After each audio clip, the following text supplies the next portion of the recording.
Great to see you all. All right, after 3, can everyone just say the boys, yeah? 1, 2, 3. They can do louder than that. Come on. 1, 2, 3. That's better. Love you guys. How's everyone doing today?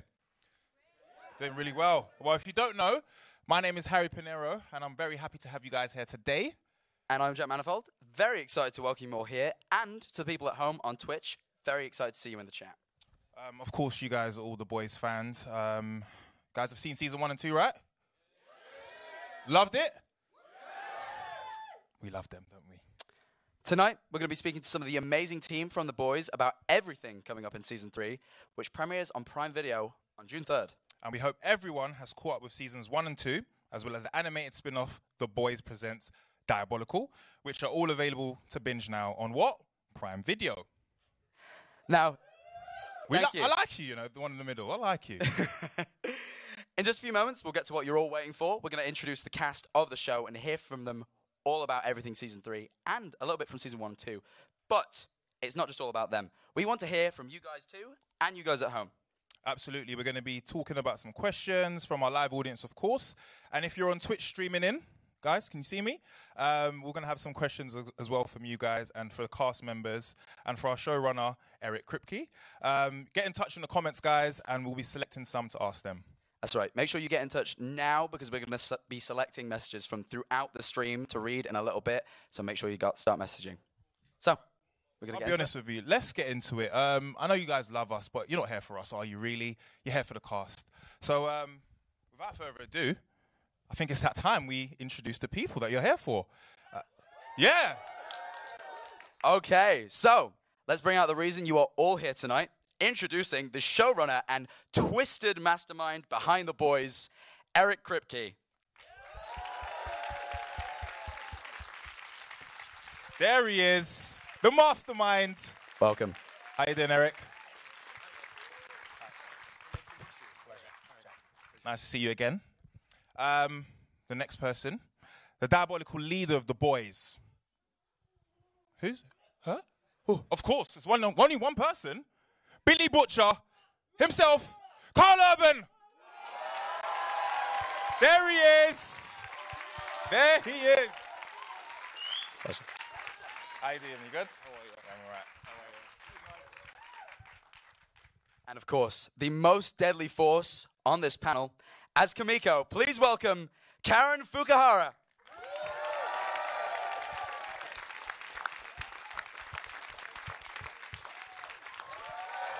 I want to ask you guys a question. Is it a bird? Nah. Is it a plane? Nah. It's A-Train, guys. Jessie T, Usher. There he is. Welcome. Oh, check the swag, guys. Have a look. Ooh. Have a look. Very clean. Ooh. Anyways, this next guy, he's the king of the seas and the joker of the pack. The Deep himself, Chace Crawford.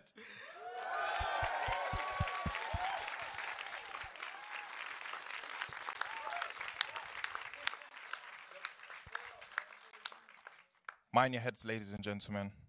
It's Victoria Newman herself. Claudia Doumit. She's in the building. She's in the building. Yes, she is.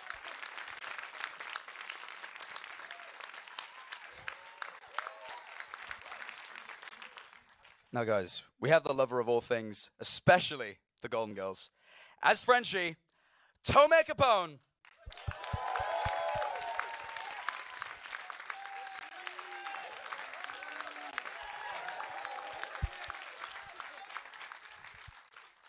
And last, but by no means least, should I say. He's off the piano and out of the shadows. It's Black Noir, a.k.a. Nathan Mitchell, guys.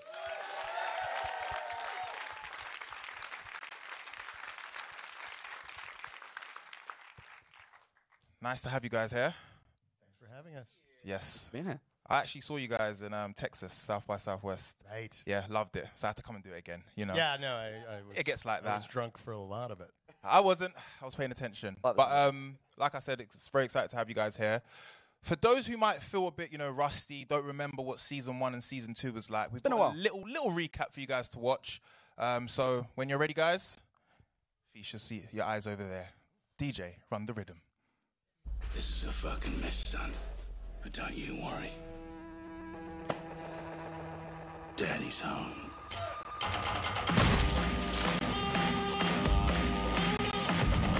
Some shit, birds. You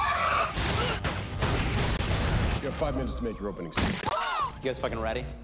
So, Noir's a vegetable, and you didn't do this. Look, there was no terrorist. It was Vought. It's a fucking coup. Victoria Newman is making me a team that keep tabs on the soups, if you're interested. I still want to fight Vought. I want to do it the right way. Not covered in quite as many guts. Hey! I'm sorry. You're gonna leave me and Elena alone.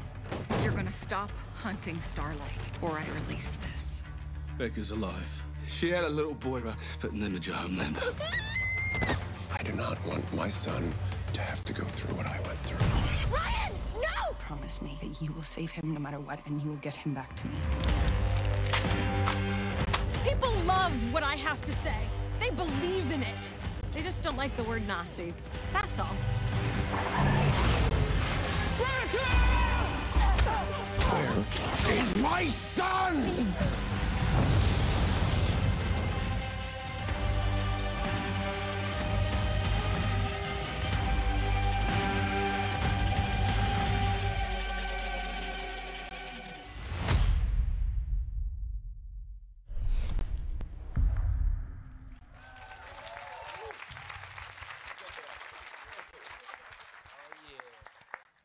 I hope that's refreshed your memory, because I know it has for me. So the first question obviously has to be for you, Eric.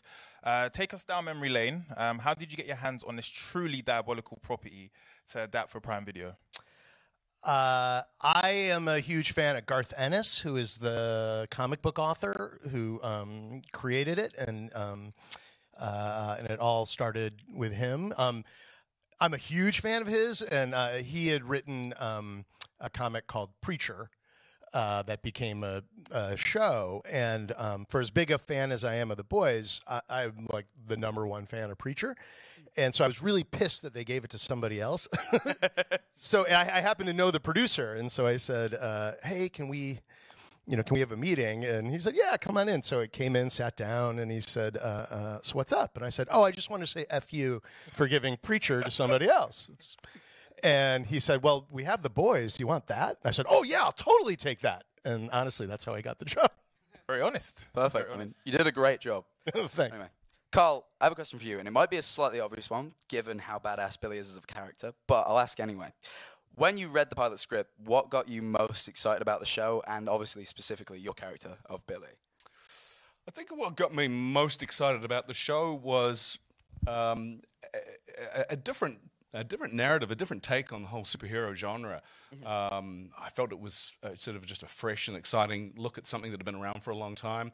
And for the case of Billy Butcher, I just was immediately drawn to this kind of Machiavellian scoundrel who had this ability to convince anyone around him to do the most insane shit. And I thought, that'd be fun. And it was. So I met with these guys, and it became pretty clear to me that that it was going to work, and it's just been such a great blessing. Yeah. And for you, Karen, what was the casting process like for you? Oh my goodness. When I first got my sides, I was so confused because A, I was not in the pilot script, and then B, the sides were just, it was pretty much all stage direction because she doesn't speak in the show. And at first I thought, there's no similarities between Kimiko and I. But then I got into kind of practicing it, running it through my head, and then I don't know, I felt this like weird connection to her, and it came really naturally.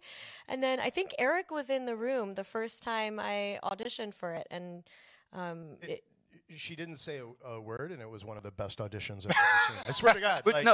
Incredible. She so brought that character to life, and it was it just blew us all out of our chairs and without ever speaking. So she walked out of that room, and that job was hers. I crawled out.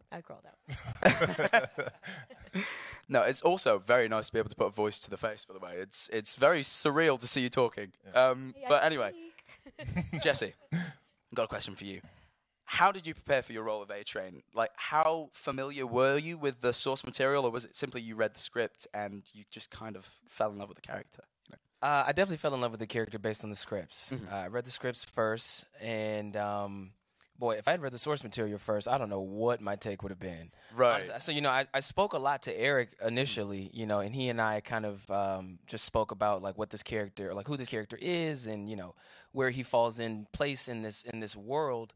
And I was kind of just getting a lot from him because I wasn't familiar with the source material. And it wasn't until we were into shooting the pilot that I started to, like, really read into the source material and kind of see the, you know, the differences between this on screen A-Train and then, like, the comic book A-Train. And there were so many things that I felt like, luckily, Eric had, you know, added in for him and made him a lot more interesting and more dynamic and things of that sort.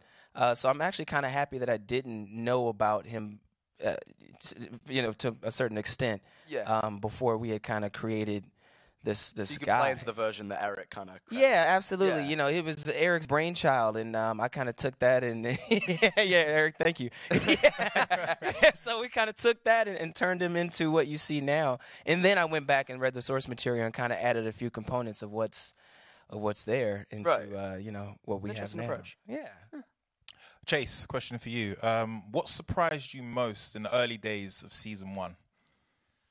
Oh, in the early days of season 1? We're talking early. Well, you know, it was probably the dolphin scene. I didn't quite know how it was all going to go, you know, and it was like in the back of a van, obviously, and but it was in a warehouse on set.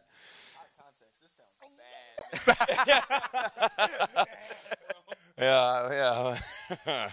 And I was in the van. Yeah, no, and the guy had a squirt bottle, and but he did have a squirt bottle, and they were like, you know, they got this dolphin from somewhere. Like, they were like, yeah, we got it in the back lot of, like, Paramount, and, like, had to ship it over, and it was like an animatronic. Yeah, it was a robot. We didn't use a real dolphin. No, probably was. Yeah. I know you thought it was real. Dolphin. It wasn't real. He'll be waiting at the door. Yeah, they can't talk. No, so they were like, you know, but it was very static, and they were kind of like moving the van and, you know, squirting the dolphin down and moving him around back there, and they're like, just go, you know. And so we had fun with it, and Anthony's shooting, like, the plane scene literally in, like, the same day, like, across the, like, 150 yards away, and I was like, is this gonna work? You know what I mean? Is this gonna work? And it did. It was great. So it was a blast. That was like my first. Yeah, we're like, this is our show. This is it. Question for you, Tomer. How quickly did you know that you and Karl both share the same love, but also competition for backgammon? Now, for those that don't know, like I said, I was there at South by Southwest, and apparently there was a backgammon contest that Karl kept winning and kept stitching people up about. This is right. Yeah. Excuse me, Karl kept winning? Yeah, whoa. Yeah. Whoa. Whoa. I mean, I heard wrong. You can clear it up for me, though, now. Karl, I don't know what to say, man. I'm surprised. I thought we had something going on. I can sum it up with Karl brought his backgammon board here. So I think starting tomorrow, we're going to start sweating. Wow. You're on. But we do have a healthy competition. I would say I won season 1. You won season 2. I think season 3... was sort of even, but we had a backgammon competition, which Tomer won. So, you know, the backgammon thing is it's crazy because I'm proud to say that I raised a little monster here by the name of Karen Fukuhara. How to play. He taught me how to That play. girl is rolling. She's killing me every day on set when Karl's not filming. And it just became like this monster of us sitting behind this, you know, the scenes and just constantly playing, like cursing each other, ready to go for a scene, pumped up, and just it's a part of something organic. It's the Bible of the backgammon. It's the secret of the. I like that. The Bible of backgammon. That's a line. It's like when you have a lot of downtime when you're actually shooting a show or a movie in between setups, and you go on any set, and a lot of the time you're going to see cast there that got their face in the phones.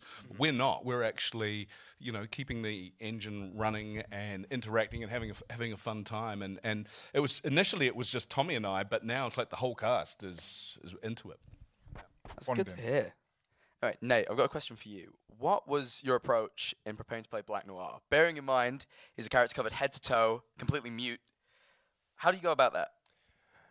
So the first thing I did was I'll look at a scene and I'll try to understand what are his thoughts, what are his desires, what would he say if he could, and then after that, after I give him some, some things to say and some words that he'd say to himself or to somebody else if he could, I take that away and I try to express it through my body, and in addition to that, it's we know he's this efficient, creepy, super scary killer.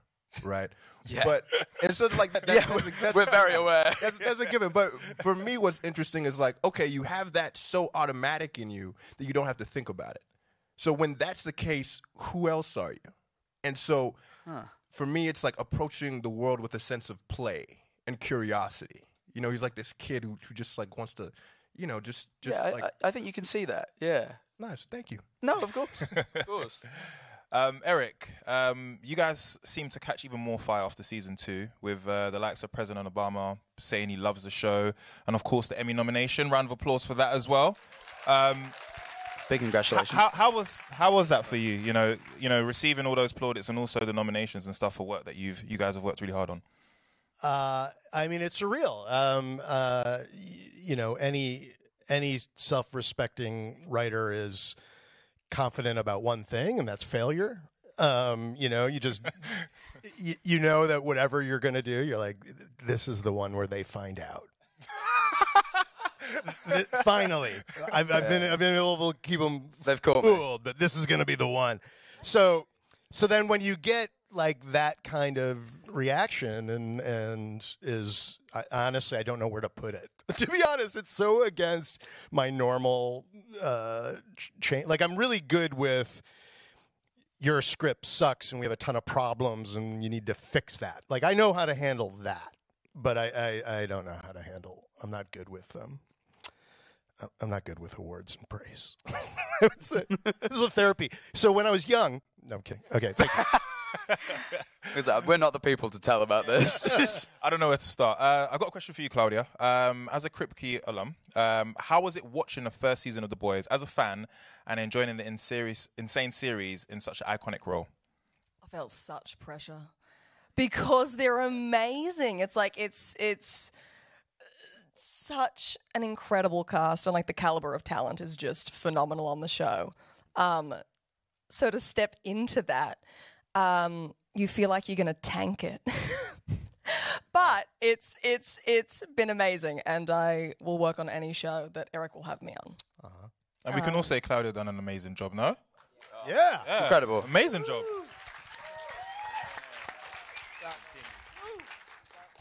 Anyway, I know this has been talked about a lot. It's been a major topic of discussion over the past 2 years. And you all probably talked about it a lot, but I'm going to ask anyway. The iconic whale scene. Karl, Tome, Karen, you're all on the boat for that scene. How was that day of filming? And what memories stand out the most from that experience? There's a couple of things. Right. Karl loved it. I had a great time. Jack Quaid, not so much. Unfortunately, they put Jack right at the front of the boat, and he's never really been on a boat before, and he came to me and said, I'm a little freaked by this. We should have a safety word. I said, that's a genius idea. Just make it Karl. So if you feel scared, just shout Karl. It was great. So we're flying along, and there's been a bit of a wind, and we're getting air, and he's thumping up and down. Apparently, he's screaming at the top of his lungs, Karl, Karl, Karl. But I can't hear him because there's a helicopter 40, 50 feet above us shooting the whole thing. And it sounded good in principle, but when we ended that run, the poor kid was white as a sheet. I got this photo of Laz consoling him like this. No, there's Abraham's consoling him oh, you poor thing. And he's just like this, and Laz is looking at me like. So So yeah. And I'd add to that, that was Karl really driving that boat. And because, Karl is excellent. He's an excellent, what's a boat driver called? Fisherman. Captain. Okay, thank you. Right, there you go. He's an excellent captain. So he ended up driving it way more aggressively than a stuntman would have.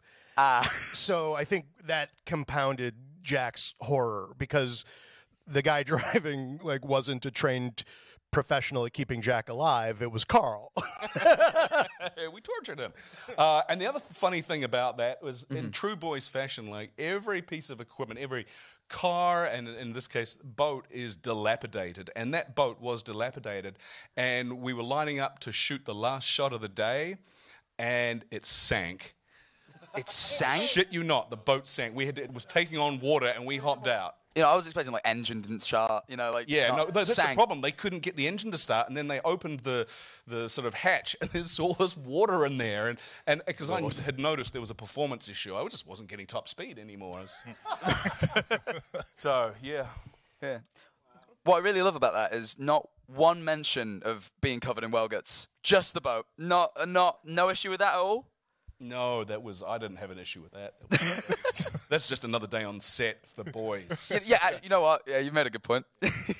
Chace, you've had some very bizarre moments. Of course, the duet with the Gills was obviously at the top of the list of that. Have I? Yeah. But how do you, keep yourself grounded when you're doing those scenes? Because for me, I would be in tears every time. But you keep your head down and do a good job. Actually, I'm usually trying not to crack up. Yeah, most of the time. Yeah. But what's fun about it is, and Kripke always tells me this too when he's there and stuff and in emails, he's just like, just remember, it's always better if you just play it so straight, you know what I mean, and don't kind of put any, and sometimes I like to ham it up a little bit, but yeah, doing the mushroom trip scene and stuff like that is a lot of fun, yeah, and it's so bizarre and nutty, and there's some really fun stuff coming up too that I won't spoil that. Yeah, to play it, as real as possible, and so that's sort of how I do it. But I think in some bloopers, it's definitely me trying not to crack up. So, yeah. So Jessie, the boys have taken a step into some great original music, and I know many of us couldn't get out fast out of our heads. But what was it like to step into that side of A-Train, and will we get another song? Good question. That's a side of A-Train that even I didn't see coming. That happened in between seasons, actually. That was kind of like bonus content that sort of seemed like it was just going to be something we go in the studio and have some fun with. And, I didn't think it would be like a whole big production like that, like a big spectacle of that scale. I thought, it's going to be some scratch-worthy bonus content thing where I was probably going to do terrible and it wouldn't be produced in that way. And by the end of it, I felt like Michael Jackson. I'm just kidding. But it was a lot bigger than I thought it would be. The song was well done. Even I enjoyed the process. The whole thing from beginning to end, it just felt like a creative outlet that I never really expected to get into. And I was happy to do it. I can't say if there will be another song from A-Train. Do we want another one from A-Train? Oh, jeez. Yes. Eric, I think. All right, I'll write it in. You guys got it. Oh, jeez. Do you know what you just done? I know. You said you liked it, man. You can't pretend now. Eric Kripke is like Fantasy Island. He'll give you what you want, but not in the way that you want it. You know what I mean? Anyway, Nate, throwing back to you. Next song's going to be featuring Black Noir. Ooh. Yeah. Ooh. Can we get a little preview or? How's that going to work? Oh, wow. That's now. crazy. Look at him dropping. Oh, wait, hold on. Dropping bars right now. He's dropping bars. What you say? Damn.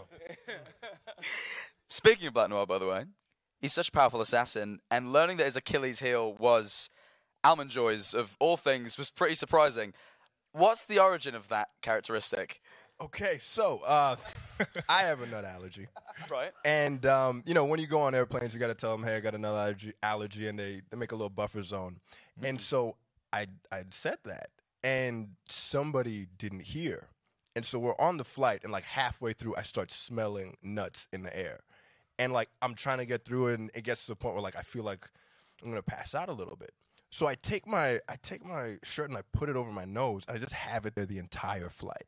Mm-hmm. And we land, and people are starting to get off, and I'm sitting beside Laz, and I take my nose out of my shirt, and I'm like, thank God, now I can get out of here because it smelled like nuts. He's like, oh, I thought that was me, you know, and I was like, no, it wasn't you. And so we're chilling and talking about it, and I think we were at Comic-Con, and in between something, and Karl is there, and we're telling him, and he's like, oh man, that's hilarious. He's like, I'm gonna pitch that to Kripke. Yeah, and then that made it in the show. Wow. Yeah, we were actually at that time looking for like a way, like how do we bring down noir, and we couldn't come up with anything great. And Karl pulled me aside. He said, "Wouldn't it be amazing if it was just a tree nut?" And so totally Karl's call, and it was amazing. It was Perfect. amazing. I'll make some big calls, I do want to point out just quickly, Karen, it will not slip past me the fact that when he said, I smelt nuts in the air, you let out, you tried to stifle the most obvious laugh. I was, looking along. Nobody else thought of No one said anything, and you were just there, oh. Oh, God, sorry. You're so careful in this country. I was doing a radio interview this morning, and the guy said, what are you here to do? I'm just here to get the boys out. And they're like, sorry, what? You can't say that. Oh, that's class. Brilliant. Okay, seasons 1 and 2 have truly made their mark. But from what we've seen in the teaser, we cannot wait for season 3, of course. And now we're going to try and interrogate you to get some secrets, of course, from Eric. But earlier this week, season 3 trailer dropped. But I think it's time that we have another look at this amazing trailer. Oh, yeah. Yeah? Let's go. Roll that. Let me say it again, Cam. I may be a superhero, but I'm also just a man who fell in love with the wrong woman. Just a man who fell for the wrong woman. Fell for the wrong woman. But out of crisis comes change. Out of crisis comes change. So I spent the last year really slowing down and reconnecting with myself. And I am very excited for everyone to meet the real me. There's something wrong with Homelander. There's something broken. He's lost his fucking mind. Love, Mommy, Daddy, and Abu.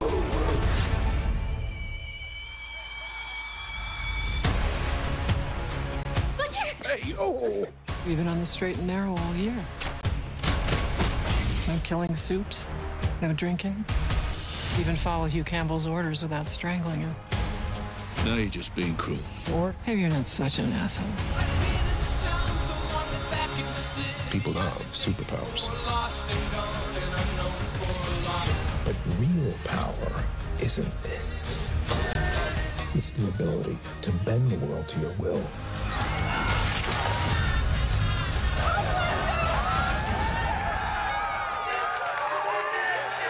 The gloves are off. Thought we could fight Vought the right way, but we can't. It's all rigged. We have to do it your way. We're all we've got. It's up to us. I think I have something.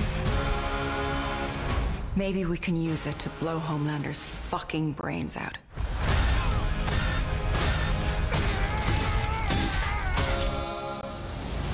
What's this? Makes you a soup for 24 hours.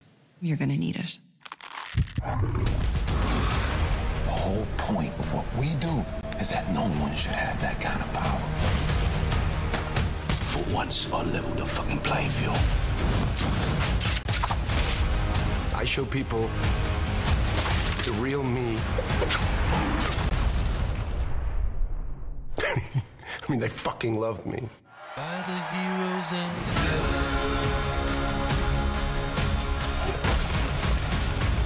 Fuck!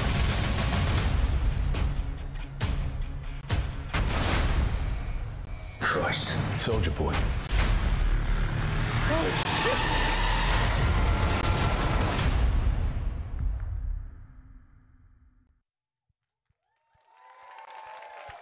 I mean...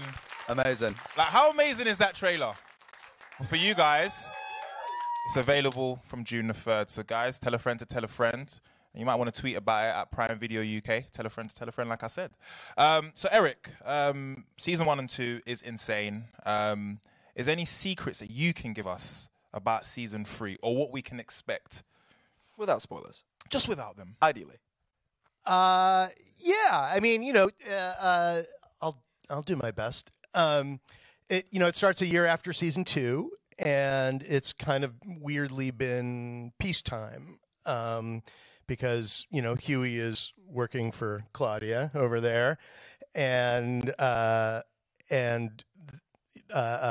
Maeve is kind of keeping Homelander in check with that airplane video that she blackmails him with. So it's like you find everyone in a weird spot in that like a lot of them are happy, which doesn't really happen on this show. Yeah, it's a rarity. Very rare. But the problem is there are 2 people who are very unhappy with people being happy, and that's Butcher and Homelander. And they feel that their sort of fated battle to the death is now on hold, and everyone's just kind of moving on. And so they sort of just to kick it off, they make it their mission to like drag everybody back into a bloody war, and then they proceed to, and Soldier Boy is tied up in it, and played by Jensen Ackles, and it's only a matter of time before Huey learns the truth about our little head popper, Claudia. And so, we start in a stable place, but then very quickly the shit hits the fan. You mentioned Soldier Boy, played by Jensen Ackles. What can you reveal about his character? What can we expect from Soldier Boy? He's a real fucking asshole. Is what I could reveal. Shock horror. He's been around since World War II. Oh wow! And so he's got and so he was like the very first superhero, and he was really Homelander before Homelander, and so he's got exactly the attitudes and prejudices and all the shit you would expect from someone from that era with that much power. And I think, people will really be surprised because it's not at all the character he played on Supernatural. He can be charming, but he can be really scary too, and I think people will be really impressed with it. No, I know he's someone for a fact that people are very excited to see. The Twitch chat, I know for a fact, will be screaming about just the sheer mention of his name. They love that guy. But even in the room, people are excited. Anyway, Karl, a big moment in that trailer is, of course, the moment Butcher gets his powers. How did you feel about that when you first had that pitched to you? And how did that change the way you played Butcher, bearing in mind how anti-soup he has been historically throughout the series? I really loved the idea. I thought it was good. I feel like that Butcher's frustration was palpable, that he was sick of trying to fight the fight with one arm tied behind his back. And what was really interesting to me was this whole sort of moral dilemma that he's in. Is like, do you become the monster in order to defeat the monster? And I found that to be, really interesting territory. And of course, with Butcher, it's like, yeah, it's worth it. One of the things the conversations that I've had with Kripke is like, Butcher is that character that you always hope is going to do the right thing, but 9 times out of 10 will do the wrong thing. And this was fun to explore. I mean, these guys have been doing soup-powered stuff for a couple of seasons now, and when you're doing that sort of thing, it's always a leap of faith that you're not going to be left hanging there when you strike a pose and imagining that there's lasers coming out of your eyes, and then you hope to God that it looks good, and then they put them in there. So that was fun. Karen, the evolution of Kumiko was probably one of the best for me personally, and you had some insane stunts and challenges that you had to do. But which one was your most challenging? And maybe choreographed singing was one of them? It was. And thank you for acknowledging her glow up. Yes, she had a glow up. Season 1, she was crawling on the floor. So anyway, I got to dabble in some dancing with Tomer this season. And I mean, I don't know about Tomer. He was very good at it, but I have never I've never taken a dance class before. And so that was difficult. It took a couple weeks of like hardcore practicing to get it right. Hopefully it looks good. It does. Yeah. No, from the little bit of the trailer, it looks like you put your all in. Yes. But before we get to Utame, Kamiko's other half, I wanted to check in with a couple of the soups. Jessie, A-Train has went on an intense journey and finally has got back into the 7. But can you tease where we will finally see him ending up, especially coming off of his stint with the Church of the Collective? Oh man, yeah, it's been a long road. You know, he's been conniving and clawing his way back into the position that he feels that he wants to be in. I think the interesting thing about being back in the 7 is it's not like, you know, it's not like a sports team. Like there's politics involved, and there's so much more that comes with just being in the 7 that even A-Train re-entering probably didn't see coming. You know, I don't think he ever expected to just be in the good graces of everyone at Vought, coming back in the way that he came back in, but I also never thought that A-Train could fathom the position that he would be in, you know, and if it looks the same as what it did, and if it ends up being what he wants it to be, there's just a lot for him to figure out, you know, and there's a lot that he's gonna have to endure that even he wouldn't see coming. So, Chace, another soup, and another character with a very deep, long journey. It wasn't intentional. It wasn't intentional. We saw that. Yeah, don't give me credit. Don't give me credit, please. But anyway, he's navigated a long journey. How will his attempts at redemption manifest this season? Again, no spoilers. The new season? Oh, I know it's tough with no spoilers. Well, you know, I always go back. You know, in the second season, we found him, you know, at a bit of a rock bottom. You know, a children's water park, screaming obscenities at the children. So there's a rock bottom, drinking like Mai Tais. And then, you know, he gets involved with like a dubious religious organization, and just like the pandemic. This is exactly what happened to me. It's where I started, and no, it was rough. But and as you remember, yeah, there was a bit of arranged marriage with Cassandra, right? Yes. So and Katie's amazing. So there's that, and you know, he had a little, you know, side project. Maybe he was working on writing something, and yeah. So he he's trying to get back. I mean, he's lost his identity, right? He's lost his sense of identity, anyways. His sort of fragile manhood, and he just wants to be back there, you know, as Homelander's number 2, trying to get in there and then do some work. So we'll see. So I don't know, Kripke, what can I say? I'll give you a little.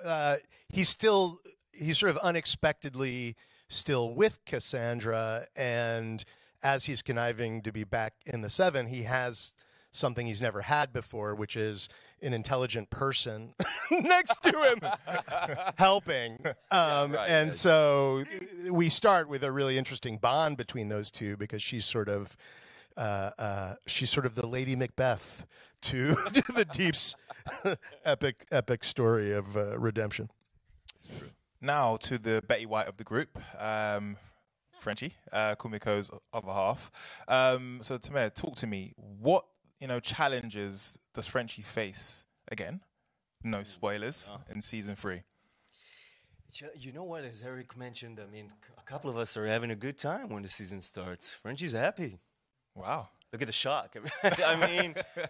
I mean, some people try to quit smoking and eating donuts and just trying to enjoy their legitimacy of killing superheroes, which is amazing.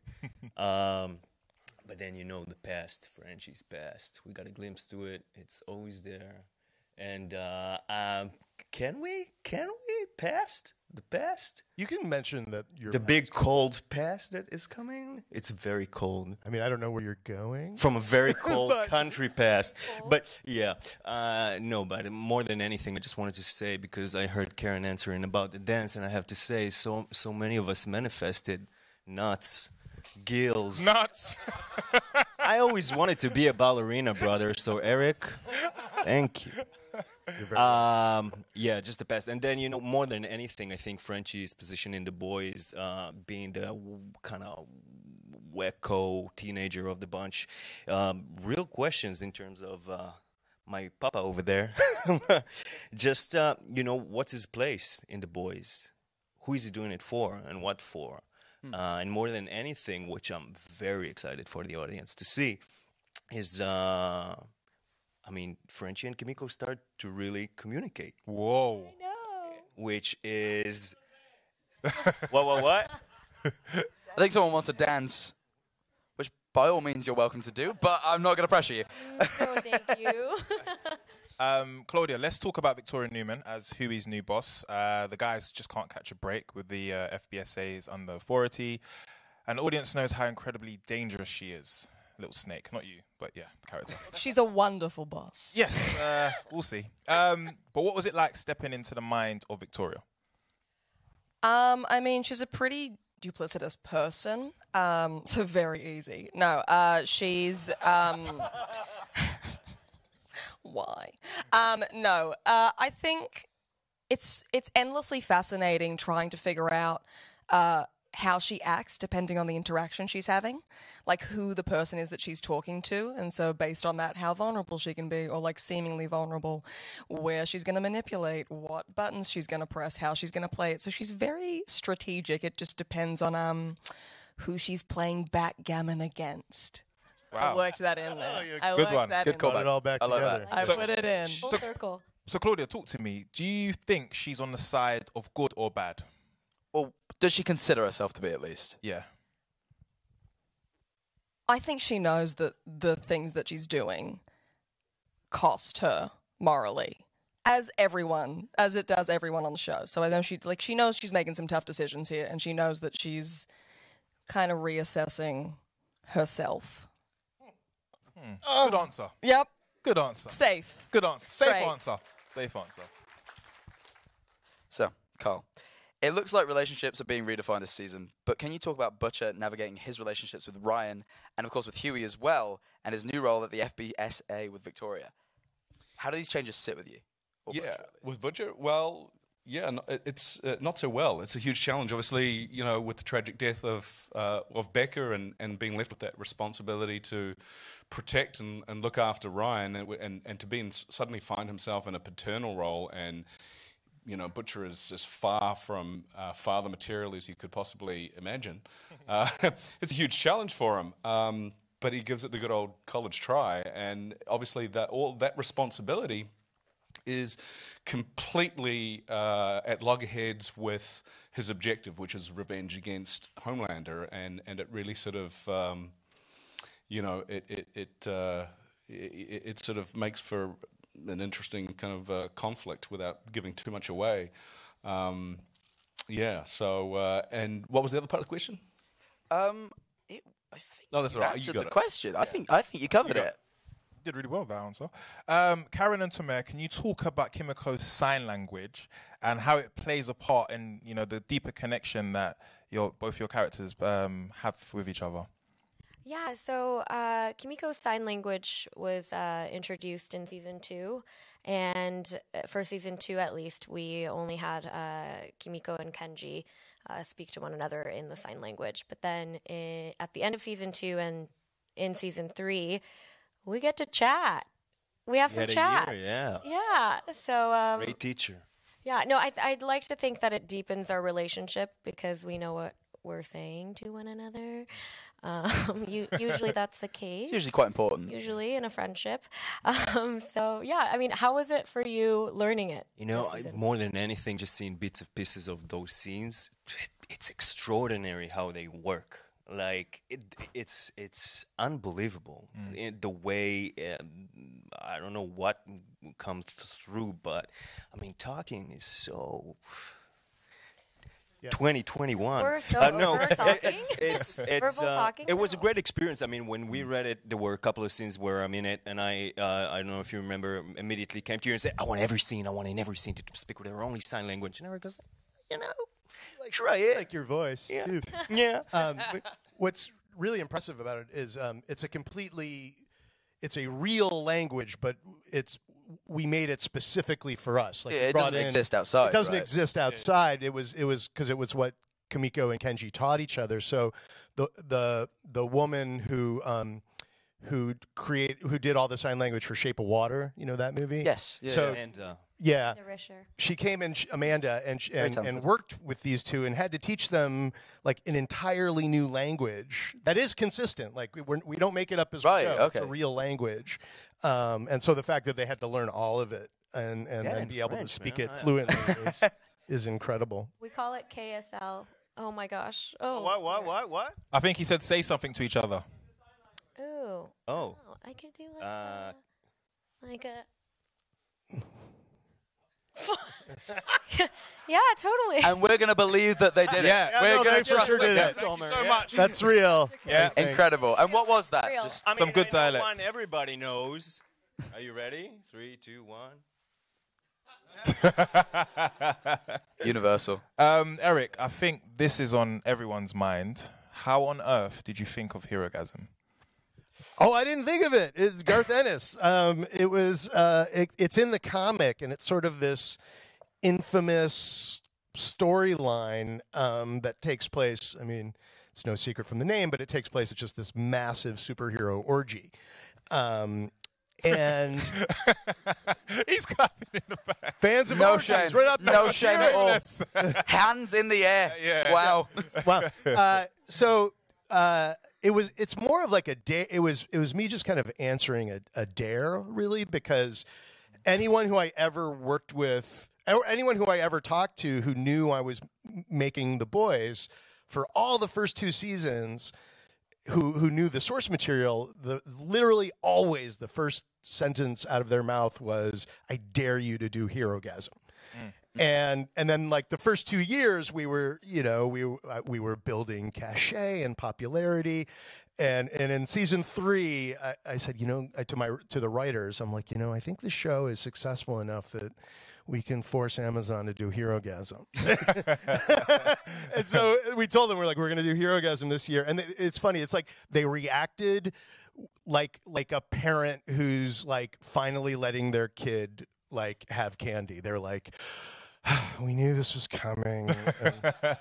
Just do it. Just go ahead and do it. And so yeah, and it's wild. It's for a matter of fact, Jack, who's in the audience here, stand up, Jack. Jack is in here. That episode of Herogasm is one of the suits. Shout out, Jack. Wow.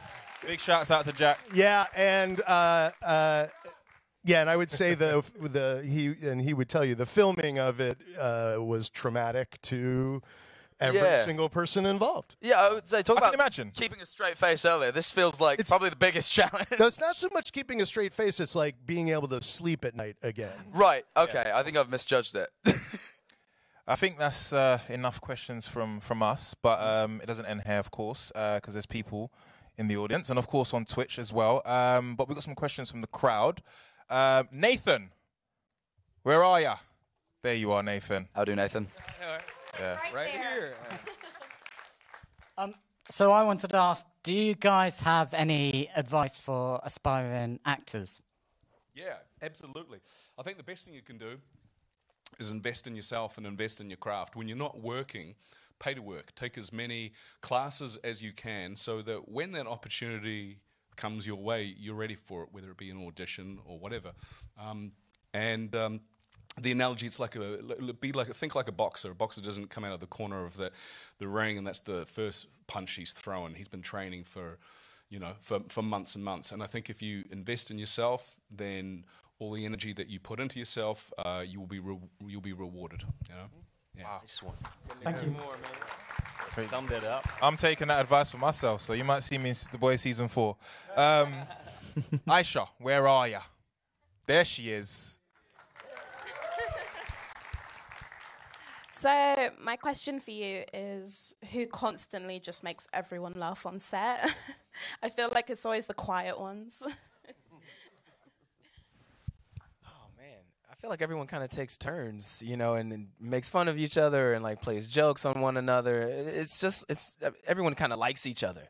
And I know that's seemingly rare amongst like a cast, especially one this big, but like when you really enjoy being around each other, we kind of, we know our days are long. We know that they can be difficult. So like we kind of give each other little nudges here and there to like, hey man, don't forget to smile and have fun. The boys and the soups are together. Oh yeah, it's like an unsaid feud. It's like Survivor and looking at each other doing the eagle eye. What are you guys doing here? Like you don't even want to know what we do. It's like I think everyone wants to know. Yeah. It involves smells and just put it out there.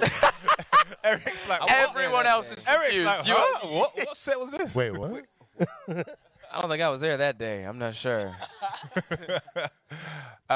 Thank you so much, Aisha. We have another one from Amy. Hey, Amy. Hi. Hey. Hi there.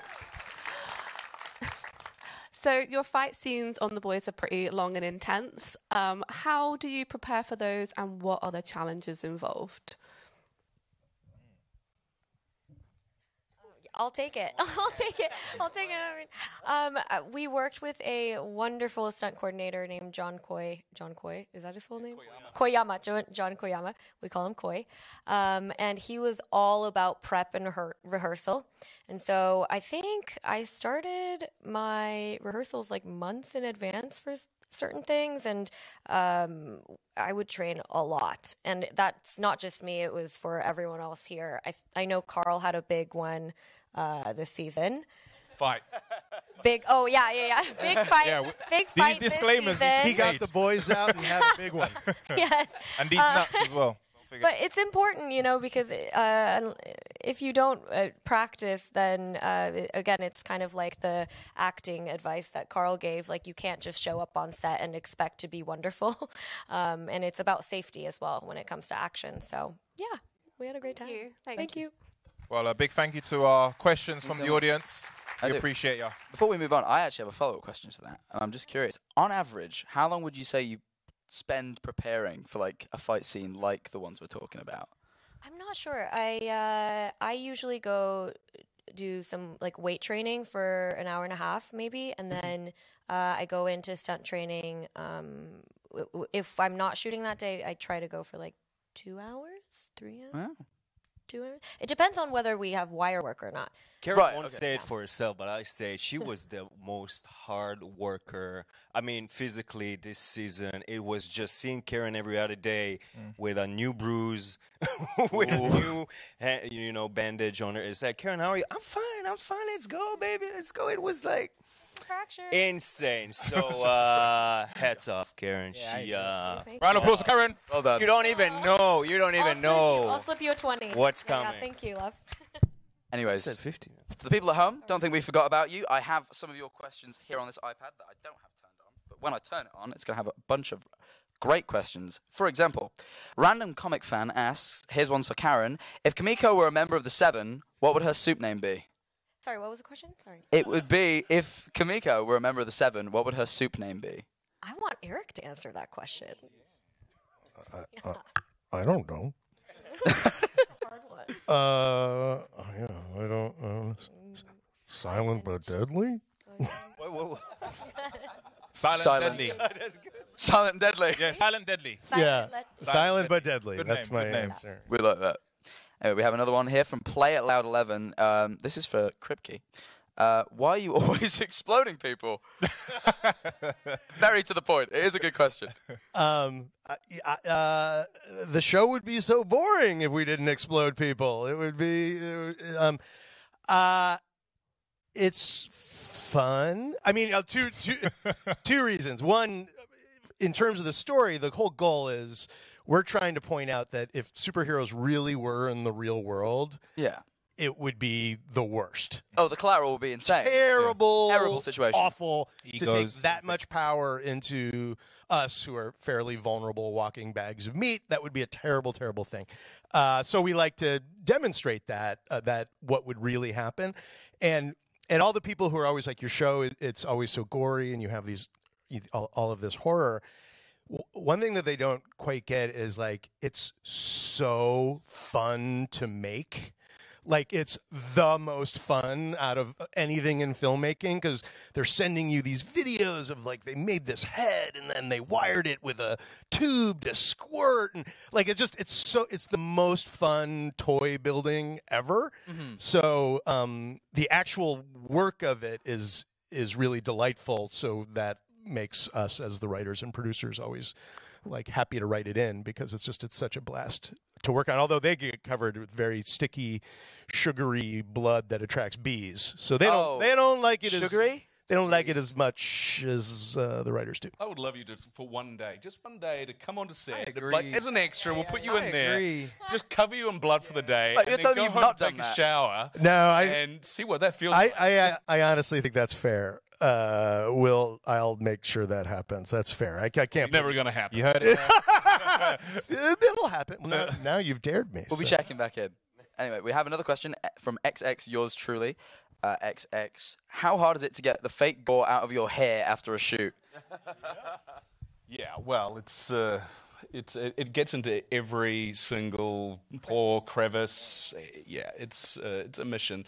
But I think the key is to just not wash, because you know that going in the next day, you're going to be covered in blood again. So yeah, that's a good idea. Smell. Yeah, probably too much information. But my sheets were covered in fake blood. For that whole whale sequence. This is no matter how many times you showered, you wake up and you went, what happened here last night? Yeah, moving right along. I mean, after a while, you stop caring about the blood, after maybe 1 month or 2 months of it. And so after we wrap, sometimes we go out to dinner and I have just still covered blood. Yeah, and it's totally normal for us, and we don't blink an eye. But when we go out, I imagine you get looks though, right? Surely. What? I imagine you get looks though, surely. Oh yeah. But I don't know. We don't really care at that point. Fair enough. Yeah. It's Clow09 has a question, and that is, what was the reaction of the cast about recording Herogasm? Which I think you covered a little bit earlier, but just to hear it from you guys as well. Jensen tells a funny story, which I'll relay. He was around on set one day when they were shooting Herogasm, and he happened to be going in for something, and he goes up to one of the cameramen and he goes, "Hey man, how's your day?" And the cameraman's sitting there with this 1,000-yard stare, and he goes, "Dude, I've seen some shit." Traumatized the crew. Yeah. And again, Jack saw all of it. I mean, Jack is the one who saw all of it. So, yeah. Yeah. He'll be in fetal position. There you go. Oh, bless. They're just a little timid creep out of the chair. He's gone through it. Oh, I'm so sorry. Anyway, now from, two motherfucker. Wow, good one. Oh, yeah, no, it's Twitch chat. You got to give him a little bit of credit. Is there any improv that made it into the final cut? I mean, lots. From really almost everybody. The way we'll shoot it is, we'll get it scripted, a couple times, but I have a very, I really like improv. I think, they'll come up with something, if they really know their characters, which they all do exceptionally well, that they'll come up with something that'll feel, more fresh and authentic in the moment. And there's improv all over the season. I mean, just to pay Jack Quaid a compliment. So in season 1, he's got that line when he's with Ezekiel, and he says, "You played my butt like jazz," with skill and poise and a willingness to experiment or whatever it was. Right? I'm paraphrasing. He came up with that there. That was that was not a scripted line, and everyone is like, "But you know what my favorite line of the season is? It's that line." And I'm like, "Oh, fuck you." So perfect. But anyway, I think that's all the questions we have now. But of course, if you want to ask any follow-up questions, you can of course tag Prime Video UK on any social media if you want to ask a question, and use the hashtag #TheBoysTV if you want to put any questions in post. I'm sure these people will be reading them afterwards if you want to ask anything else. Anyways. Yes. Well, it seems that we have come to an end to this amazing panel. But before we do that, we want to give you some information. So everybody, make sure you are following Prime Video UK Twitch and Prime Video Social Challenge. As Friday the 3rd of June, we have a very, very big special Twitch event happening right here. So keep your eyes peeled, guys. That is right. This is not just the start of all the boys' excitement on Twitch. There's going to be way, way more. As of the 3rd of June, you'll be able to see some of your favourite streamers taking part in a real-life The Boys event in London, an incredible immersive live experience called Get the V that will be open to the public for a very limited... Get the V! Okay, so wait, hold on. Thank God. Because I had... Wait, hold on. Round of applause. Round of applause to Jack, guys. Guys, get the V. Can we just get this out of the way? Wait, I smell nuts, and we have to get the V. It took me. Get the boys out. I was so proud of myself for not laughing, and I looked over and I saw like 3 of you, and I was like, you know what? What's the point? Jesse started first. Anyway. Tried my hardest not to. I really did. Oh, I've been trying all day. Trust me. But to get the V. He sounds unsuccessful. It has been. But Get the V will be open to the public for a very limited time. So keep your eyes out, keep them peeled for the Preview UK social channels to see if you'll be in for a chance to win the tickets. And if you check in chat now, there may be a link to go win a ticket being posted right this very second. I think it just leaves us now to thank Eric and, of course, the amazing cast for coming down and speaking to us today. So, round of applause to the cast. Thank you so much. Thank you, guys. Thank you so much, guys. Thank you. And also remember, actually, I'm going to ask you guys, when does season 3 drop on Amazon Prime? When? They know their stuff. They know. But yeah, I think it would be very cheeky of us to not capture this moment. So I don't know about you guys. I want to take a selfie with you guys and the amazing audience here. Let's do it. So we can actually have a moment, right? All right, so I'm going to use my phone. He's got the longest arms. Yeah, I've got the longest arms. Not very tall. Have to go on that side? Yeah. We'll go over here. Yeah. We'll try and work this one out. Okay. It's not going to be easy, but you know. I promise this wasn't an idea I came up with because I wanted a picture with these guys, by the way. This is for you. This is for you.